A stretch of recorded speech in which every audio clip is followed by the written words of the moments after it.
हाँ जी, now see theorem 2.11 क्या बोल रहा है, if S is equal to V1 V2 Vn is a basis of Vf।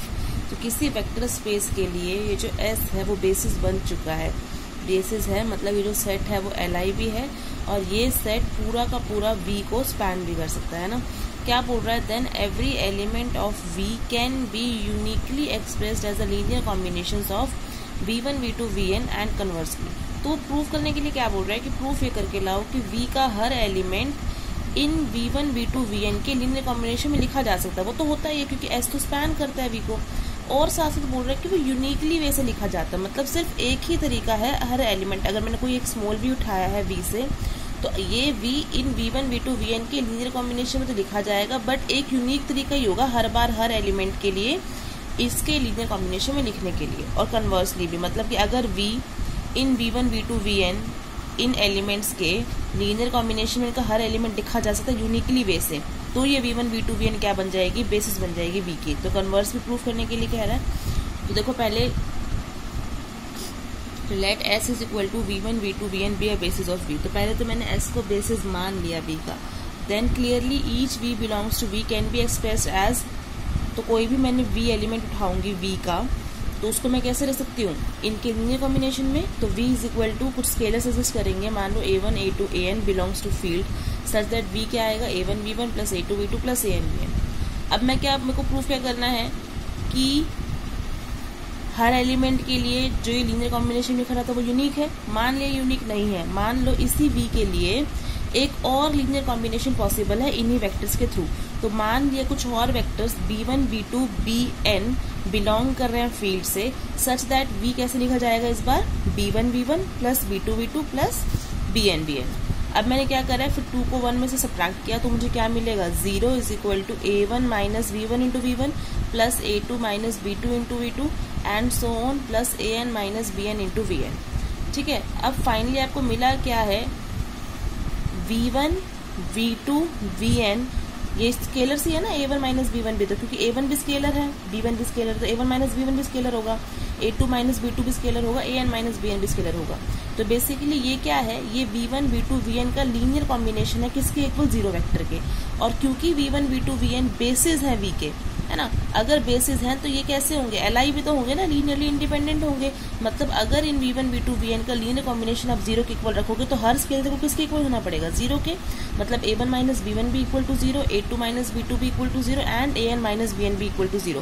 तो यहाँ से क्या आ गया, A1 equal to B1, A2 equal to B2, An equal to Bn। तो यहाँ से क्या समझ आ रहा है कि हमारा जो V है वो सिर्फ एक ही यूनिक तरीके से एक्सप्रेस हो सकता है। आप जो ये दो तरीके लेके चले गए थे वो वापस से क्या बन गया, वो वही बन गया है। Thus, each element V belongs to V can be uniquely expressed as a linear combination of V1 V2 Vn, क्योंकि V1 V2 Vn क्या थे, बेसिस थे V की। ठीक है, नेक्स्ट कन्वर्स पार्ट। अब कन्वर्स में क्या लेके चल रही हूँ, मान लो हर एलिमेंट V का यूनिकली एक्सप्रेस हो सकता है as a linear combination of V1 V2 Vn। ठीक है, अब क्योंकि V का हर एलिमेंट, अब मैंने बोला है कि V1 V2 Vn के लीनियर कॉम्बिनेशन में एक्सप्रेस भी होगा और यूनिक तरीके से होगा। तो क्योंकि जीरो वेक्टर तो V को बिलोंग करता ही करता है, तो जीरो वेक्टर भी तो पक्का V1 V2 Vn के लीनियर कॉम्बिनेशन में लिखा जाएगा। तो 0 is equal to A1 V1 plus A2 V2 plus An Bn where Ai belongs to F। ठीक है, अब ऑल्सो देखो जीरो वेक्टर तो ऐसे भी लिखा जा सकता है, 0 into V1 plus 0 into V2 plus 0 into Vn। वो तो ऑब्वियसली बात है ना कि अगर मैं हर एक इस V1 V2 Vn को 0 से मल्टीप्लाई कर दूं तो पक्का ही जीरो वेक्टर आएगा, वो तो गारंटी है। अब मैंने बोला क्या है कि तरीका क्या है हर वेक्टर का इनके लीनियर कॉम्बिनेशन में लिखने का, यूनिक है। यूनिक है मतलब A1 भी किसके इक्वल होना चाहिए, 0 के, A2 भी किसके इक्वल होना चाहिए, 0 के, एंड An भी किसके इक्वल होना चाहिए, 0 के इक्वल होना चाहिए, है ना। तो यहाँ से मैंने ये प्रूफ क्या करा है कि जो जीरो वेक्टर को जब मैं इन V1 V2 Vn के लीनियर कॉम्बिनेशन में लिखती हूँ तो सारे स्केलर A1 A2 Vn को जीरो ही होना पड़ता है। मतलब V1 V2 Vn कैसे हो गए, Li हो गए, लीनियरली इंडिपेंडेंट हो गए, और V1 V2 Vn स्पैन तो कर ही रहे थे ना V को, क्योंकि V का हर element as a linear combination लिखा ही जा रहा है V1 V2 Vn के। तो दोनों कंडीशन सेटिस्फाई हो गई ना कि V1 V2 Vn एक तो स्पैन भी कर रहे हैं V को और Li भी है, हैंस V1 V2 Vn क्या बन रहे हैं, बेसिस बन जाते हैं। ठीक है, नेक्स्ट थ्योरम है एग्जिस्टेंस थ्योरम। ये क्या बोलती है कि there exist a basis for each finitely generated vector space.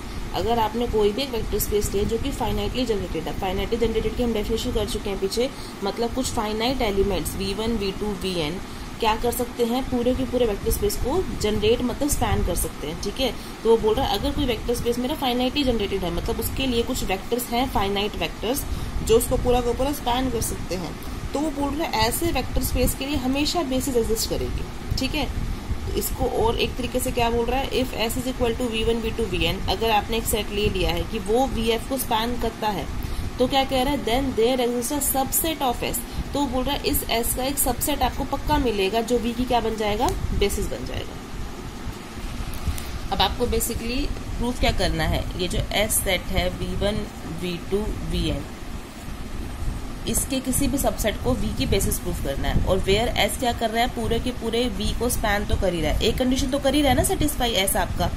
अब देखो अगर तो ये जो एस सेट है वो एल भी हो गया, लीनियरली इंडिपेंडेंट भी हो गया, तब तो एस खुद ही बन गया बेसिस, है ना, तो मेरा काम ही खत्म हो गया। If S is L I then obviously the element of S that is v1 v2 vn क्या कर जाएंगे, बेसिस बन जाएंगे v के। लेकिन अगर एस मेरा हो गया लीनियरली डिपेंडेंट, ठीक है, अब अगर मेरा एस लीनियरली डिपेंडेंट हो गया तो हमने पीछे थ्योरम करी थी, इसका मतलब क्या होता है कि एक वेक्टर आपको then some VR belongs to X, आपको कम से कम एक वेक्टर तो मिलेगा ही मिलेगा VR जो कि S में होगा, सच दैट वो बाकी वेक्टर्स के क्या लिखा जाएगा, लीनियर कॉम्बिनेशन में लिखा जाएगा, है ना। तो if S is linearly dependent then some VR belongs to S can be expressed as linear combination of remaining vectors v1 v2 VR minus 1 VR plus 1 and vn, है ना, VR बीच में से छोड़ दिया, तो क्या कह रहा है कि ये जो VR है पक्का जो बाकी वेक्टर्स है v1 से लेकर के VR minus 1 और फिर VR plus 1 से vn, इन सब के लीनियर कॉम्बिनेशन में लिखा जाएगा।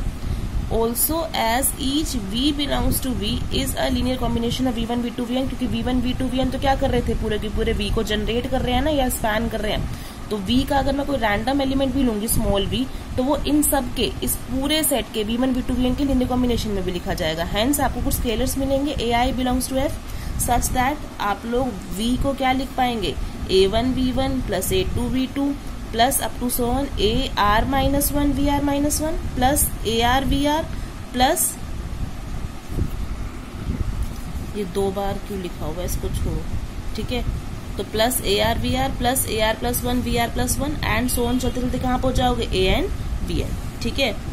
नाउ सिंस पीछे हमने क्या बोला है कि VR किसका लीनियर कॉम्बिनेशन है, v1 v2 VR minus 1 VR plus 1 और vn, मतलब VR के लिए कुछ स्केलर्स एग्जिस्ट करेंगे b1 b2 br minus 1 br plus 1 and bn, such that VR इन सब के लीनियर कॉम्बिनेशन में लिखा जाना है। देयरफॉर VR किसके इक्वल होगा, b1 v1 plus b2 v2 plus up to so on br minus 1 br minus 1 plus br plus 1 br plus 1 plus up to so on plus bn vn, ठीक है।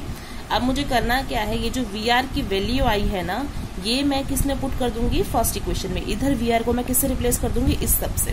तो using 2 in 1, जैसे मैं 2v में 1 में use करूंगी तो क्या मिलेगा, v is equal to a1 v1 plus a2 v2 plus ar minus 1 br minus 1 plus ar into VR की value b1 v1 plus b2 v2 plus br minus 1 br minus 1 plus br plus 1 br plus 1 plus up to so on bn vn, ठीक है। और फिर ये value डालने के बाद बाकी सब कुछ as it is plus ar plus 1 br plus 1 plus up to so on an vn, है ना। उसके बाद उसने करा क्या, सारों को इकट्ठे कर लिया है, v1 वालों को इकट्ठे कर लिया कॉफिशिएंट, जैसे आप ये ब्रैकेट खोलेंगे तो आपको v1 का एक और कॉफिशिएंट भी मिलेगा ना, ar b1b और एक ये a1b, तो क्या लिखा जाएगा, a1 plus ar b1 into v1 plus ऐसे ही a2 plus ar b2 into v2 plus up to so on ar minus 1 plus ar br minus 1 into vr minus 1, ठीक है। ऐसे ही plus ar plus 1 plus AR into BR plus 1 into VR plus 1 up to so on plus AN plus AR into BN into VN, सही बात है ये, ठीक है। अब आप नोटिस क्या करेंगे, VR तो हट ही जाएगा ना, इसमें VR तो आएगा ही नहीं। अब आपको क्या मिलेंगे, क्योंकि आपने VR को तो रिप्लेस कर दिया ना इससे, और इसमें क्या है, V1 है V2 है BR माइनस 1 है VR प्लस 1 है VN है, VR तो मिसिंग है, तो बेसिकली आपको आपने V को क्या लिख दिया, लीनियर कॉम्बिनेशन में लिख दिया है, किसके, v1 v2 br minus 1 br plus 1 vn। तो इसका मतलब आपने ये करा क्या है, देखो आपने S को, जब आपको ये पता चला कि S तो भाई लीनियरली डिपेंडेंट है, लीनियरली डिपेंडेंट है तो पक्का इसमें एक वेक्टर ऐसा होगा जो बाकी रिमेनिंग के लीनियर कॉम्बिनेशन में लिखा जा रहेगा, ठीक है। तो आपने क्या नोटिस कर दिया कि आपने V के वेक्टर स्पेस V का कोई रैंडम एलिमेंट उठाया है V, वो भी बाकी उन्हीं वेक्टर्स के ही लीनियर कॉम्बिनेशन में आपने प्रूव कर दिया, लिख के दिखा दिया।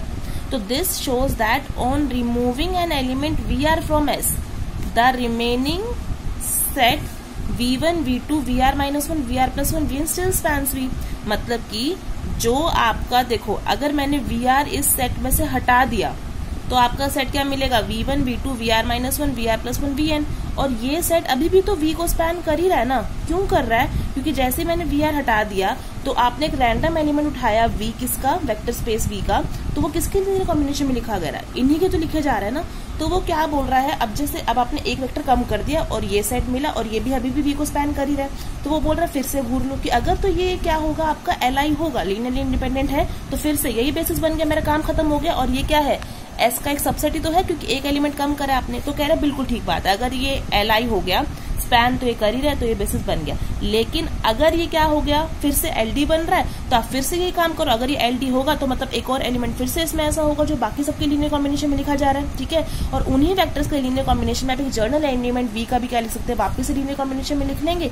हेंस वो भी सेट क्या करेगा, स्पैन करेगा।